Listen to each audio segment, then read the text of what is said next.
Apple is going to delay the all-new iPhone, but don't freak out.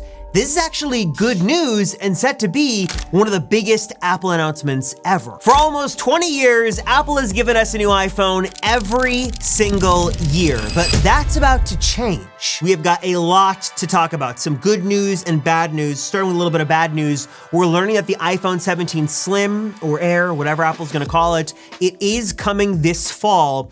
But battery life, just to sort of set your expectations, is not gonna be good. In fact, we're learning right now that Apple sort of knows it's going to be such a problem that they're sort of preemptively working on some sort of battery case that would be a companion to this phone. So they already know that there's only so much they can do with the slimness and thinness of that profile. There's only such a big battery they can put in there that you might have to look at external battery cases. So it looks like Apple's gonna have their own first-party option. I'm sure other companies are gonna jump on the bandwagon as well. Though if you're looking for a slim and thin phone, adding a bulky battery case isn't gonna be a great solution, but just sort of let you know right now, we're already getting word months and months ahead of time that battery life is likely not gonna be very good on this slim and thin iPhone. Now, there's also been some new discussions that maybe one of the ways Apple could solve this, in addition to slapping a big old external battery on the phone, is using some AI wizardry and software magic to make the phone more efficient. We've seen a lot of advancements with Apple Silicon, and these phones continue to get more efficient, and maybe AI/Apple Intelligence could help with battery life specifically on this phone. Maybe not, just something sort of making its way in the rumor mill right now. Beyond that though, iPhone 17 lineup continues to leak like crazy. Here are a couple of more dummy model photos that are making their way on the internet, but let's set that to the side for a moment and talk for a minute about 2026 and the iPhone 18. And I know, I get it, jumping ahead of myself, a lot can change, but let me tell you what we've just learned from multiple sources now. We got a bombshell report from a couple of different outlets, and things are about to get crazy. So the very first thing we're learning right now is that Apple is gonna try to do something special for the iPhone 18 series next year. Specifically with the 18 Pro, they're looking to give us as close to an all-screen phone as we possibly can get. We're hearing right now they're continuing to do some testing with the under-display Face ID technology, and that might be ready, but the whole under-display selfie camera thing, we've seen Samsung and other companies try this and struggle with this. It seems like the quality just isn't there yet. So there will likely be not a dynamic island, but a small selfie camera cutout we're learning possibly on the left corner of the display for the 18 Pro and 18 Pro Max. Now, I should also mention what makes all this a little bit more confusing is there's also talk about a big revamp for the iPhone for its 20th anniversary. That would be 2027. So it's a little hard to know if this iPhone 18 stuff could be the iPhone 19, but just want to share with you all that we know, or we think we know right now. It's still a little early right now to know what other potential changes we could see, but at least the screen and really the lack of a notch or dynamic island is going to be a big part of the 18 Pro series next year. Speaking of that, we're also hearing right now, and again, take it with a grain of salt, but we're getting it from multiple outlets right now, that the folding iPhone is launching next year in 2026. Kind of funny, we went from years and years of speculation and will they or won't they to a flurry of new info, which likely means some development is happening right now, and a launch tentatively set for next year.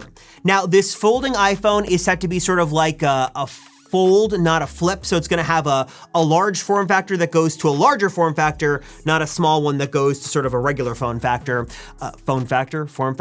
We're hearing it's gonna have a couple of unique advantages. Number one is Apple is really looking to give us a high quality and more durable hinge. We've seen a lot of tests and failures with other folding phones, so they're gonna focus on the hinge. And we're hearing they're specifically obsessing over the crease on the screen because that screen's gotta fold somehow, they've gotta have some sort of crease, but we're hearing that the iPhone Fold is gonna have a nearly invisible crease that by all accounts, in most angles, you wouldn't be able to see it. It would just look like one iPad mini size screen in there, giving you sort of one large display that folds down to something a lot more portable. And I've got to say, it's been very interesting to watch the rumors on this come in because as of a couple of months ago, it seemed like the folding iPhone project was all but abandoned. It didn't seem like they were going to do it. It seemed like the folding phone craze had sort of died down, but that's not what we're hearing. We're actually hearing not only are they planning to launch it in 2026, but they're already working on the second generation to launch in 2027. Same goes for the iPhone 17 Slim or Air. We're hearing that the iPhone 18 Air is already in the works and set to have an even larger display than the one coming this fall. So lots of moving pieces here with the 2026 lineup. iPhone 18 is going to be exciting. iPhone Fold is coming, but that is not all. We're now actually hearing that Apple is going to be changing their iPhone release strategy, something I've talked about before on this channel and have advocated for a while now, to something very different. Instead of releasing basically every phone at once, used to be in the summer back in the early days, then it was the fall with very few exception for like the E phone or the SE or whatever those more sort of budget-friendly phones were. They've sort of had a very traditional release cycle. That is going to change. We're now learning that next year, starting in 2026, again, according to outlets now, multiple outlets reporting this, Apple is going to start staggering the phone releases, doing the Pro phones and the higher end phones in the fall, and then doing the regular phones and the budget phones in the spring. So that would mean next year in 2026, we'd get the iPhone 18 Pro, 18 Pro Max, and then the 18 Ultra or the 18 Fold, whatever Apple calls it, in the fall. And then in the spring, we'd be getting the iPhone 18, the iPhone 18 Slim, and then the iPhone 18e. So instead of sort of this hodgepodge of different release cycles they've been doing, they're gonna do two distinct release cycles, one in the fall, one in the spring, and that is gonna be sort of the new format moving forward for all iPhone releases. So what exactly does this mean? Well, first thing it means is that there actually will be a pretty noticeable gap between the release of the iPhone 17 this fall and the iPhone 18 not coming until 2027. So you'd buy an iPhone 17 in 2025 and not get its successor until 2027, which is sort of crazy, but it's gonna be a year and a half, according to rumors, between the launch of the 17 and then the launch of the 18. But also, this new strategy might actually make a lot of sense. It could give Apple more time to sort of iron out the kinks and improve things.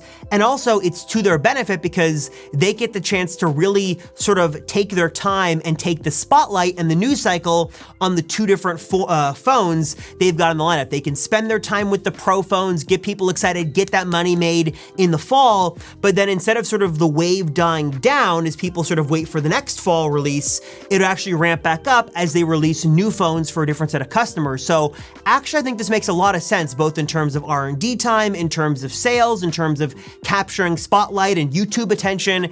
Having this two-tiered release cycle actually makes a lot of sense, and I think it's gonna be a good move we see from Apple, again, starting next year in 2026. All right, guys, so your thoughts on all this, your thoughts on a folding iPhone actually happening, your thoughts on iPhone 18 Pro, your thoughts on all these changes, drop a comment down below and let me know. Appreciate you guys. Thank you so much for watching. I'm Robert Rosenfeld from the Apple Circle. I'll see you all in the next one.